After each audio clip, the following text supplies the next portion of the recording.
Hello, Ryan. Hey, Colin. Are you looking forward to going to Toronto? I mean, weren't you just there? Yeah, unfortunately, I don't think I'm going to be able to go home, but obviously, with having a newborn baby, I think just in case anything ever happened, I think just a little bit of peace of mind rather than being in Vegas or on the West Coast is nice. Nice. So, yeah, you know what? I think Toronto's going to have a great setup for it. Obviously, I'm familiar with the city, and I think that they're going to be able to do a really good job of making the players comfortable. And I think just as a team, just to not have to fly 5 hours is, definitely a positive for us. So I'm just curious. We've been talking to guys all week now. To me, there seems to be a lot of enthusiasm. Like there's all this craziness going on off the ice, and we're wearing masks and distance and everything. But things seem normal on the ice, and guys seem pretty amped up to be here. So how would you describe the vibes and all that in the locker room right now? Yeah, like honestly, I didn't really know what to expect. I think when you're sitting at home and you're, well, for me, it's not that far away, 8 hours from New York. You're kind of like wondering what the atmosphere is going to be like or how it's going to go. But now that everyone's here, honestly, like I think everyone's in such hockey mode. I think everyone's maybe a little bit surprised at how not how dialed in they are, because obviously it's playoff time and how rare that opportunity is. But just the enthusiasm. I mean, you come to the rink every day. Everyone's excited to be here. It doesn't feel like training camp, but it kind of does in the sense that like we're back together again.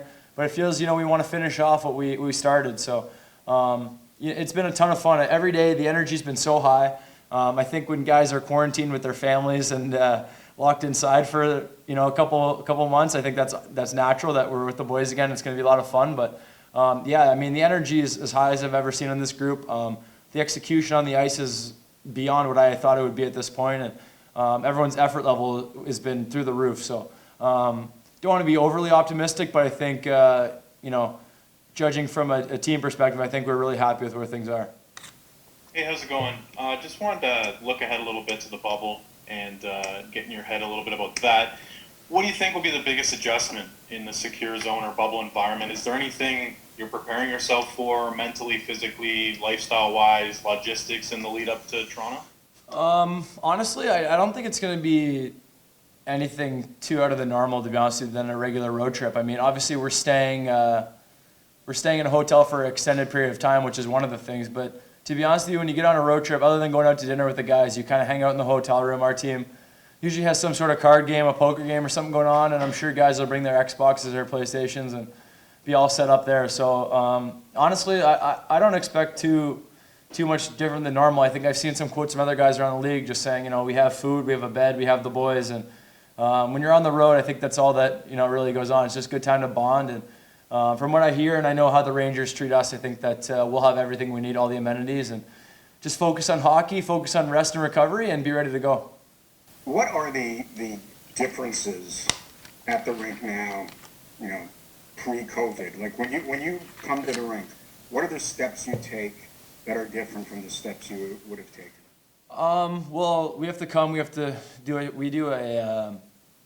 our own. We have like an app from the NHL that we have to fill out in the morning in wherever we're staying, and we have a thermometer on our own that we have to do. And then come to the rink, obviously wearing a mask, which is abnormal, and then we get checked at the rink for our temperature and a symptom check. Every other day, we've had to sit outside in the parking lot and do our COVID test before we enter the arena, and we have to eat. We are not allowed to go to the meal room other than to take the food, and then we have to go eat it outside. So. That's obviously very unique, but I mean the rest of it is kind of normal. I think we have to follow the proper protocols, but with our whole team being tested so much, and we're kind of like a family here now in our own little bubble, that when we're working out and we're on the ice now, everything's pretty normal. And so other than the beginning part of the rink, like I mentioned, everything's kind of normal and nothing too crazy. I mean, it's all this stuff with masks and these protocols that we have to follow. I mean, we're sacrificing maybe 5-10 minutes of inconvenience of our day to live a pretty normal life. So I think guys are, pretty happy with the way things have gone, and our team's obviously, knock on wood, been pretty lucky with our test results. So just got to keep doing the right things and stay healthy, and hopefully we can, continue to play hockey here. Hey Ryan, you spend almost an entire season playing with Sammy Panarin and getting that chemistry together and playing well, both of you. Obviously, he's potential Hart Trophy finalist. Then you spend 4 months away, and you're back on it now. Do you feel it's coming back right away with him, and anything that jumps out at you of being back on the ice with that player in particular? To be honest, no. I think with our scrimmage we had the other day, we've done a lot of line drills and some battling and some in zone stuff, and I think the good thing that Quinny implemented right away, this is practice. This isn't training camp necessarily. We're not, no one's really fighting for jobs. We got here this far in the year, and we've kind of put our lines right back together, 1 through 4 pretty much. And I mean, even just watching the scrimmage, you see the chemistry of Mika's line, and then me, Jesper, and Artemi had a couple nice little plays. And I don't think that familiarity really goes away. Obviously, you're not really thinking about it during quarantine, back wherever you are at home, where guys are going to be on the ice. But there was actually a time when we kind of had a little set play, and I did the play, and he came back. He's like, "Okay, I forgot. I remember now." So there's obviously a couple little things that we're going to have to get sharp at. But you know what? Especially with a guy like him and Quickie, they're such smart players, and they know where to be on the ice. And I think we've built that chemistry, and I think these inter-squad games that we've been running are a great opportunity to kind of get that back, that mojo. And I think at the end of the day, though, when you have a Hart Trophy Canada on your line, it makes your job a lot easier day in and day out. Brian, you worked a little bit today on the power play, I guess, just to get into the flow.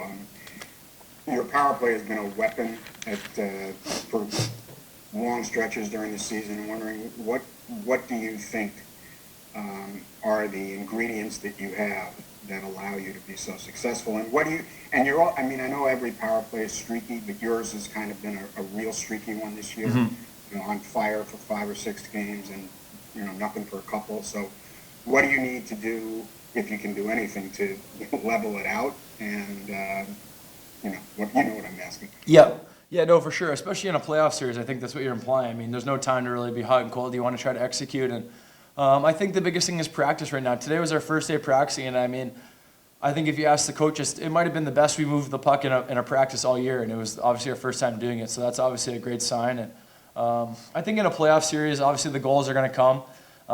They're going to be tough to come by, just because it's the playoffs. We're not going to get 5-6 power plays a game in all likelihood. And I think the key is going to be to simplify, 1, and 2 is going to be momentum. I mean, sometimes a power play is not going to score, but if you have a terrible power play and you're regrouping the whole time, and obviously we don't have the fans to drive the emotion down, but it can really change the momentum in a game. If you get a flurry of opportunities and both units get out there and they're snapping the puck around, and your skill guys have an opportunity to feel the puck, I think that can really turn the tides in a game. So, sometimes it's not all about scoring. It's about maybe turning the tide a little bit in the momentum and tilting the ice. And I think, to score is the obvious goal, but I think the key is not to lose momentum with your power play. It's a great opportunity for us, and we got enough skill that if we can get in the zone and get our setup, I think we're pretty confident with what we can do.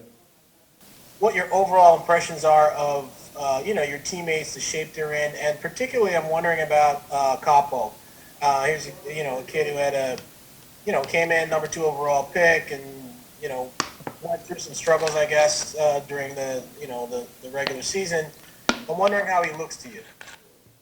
He looks great. I'm actually staring at him right now. He looks really good, big smile on his face. But yeah, honestly, I've been a young guy in this league. I've had my ups and downs. I've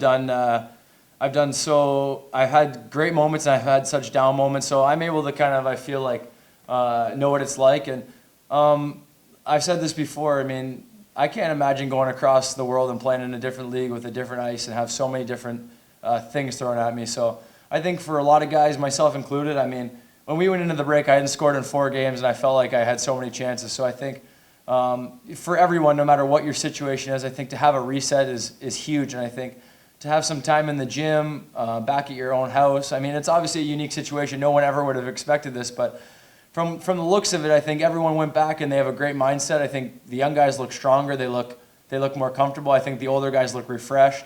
And I think the feel around the team right now, if you would ask, I think every single guy has been very positive. And I wasn't sure what to expect from a lot of guys. I mean, I hadn't skated a ton myself. I've been on the ice a handful of times, but that's it. And I think, but you look at the pace of our practice, I think you look at the enthusiasm, you look at the young guys probably getting to go home. Everyone looks kind of a little bigger. They bulk back up again, had some time off to rest. And I think it's a great sign for our team going into playoffs. And, we're going to need our whole lineup to win. I think those guys have had some unbelievable moments for us this year, and I think that the time off just helped everyone. And no matter how old you are, I think this reset and this time off has been a great opportunity to get the body ready to go. And I think this playoff is going to be as tough as ever because everyone feels fresh and should be in their best shape that they have.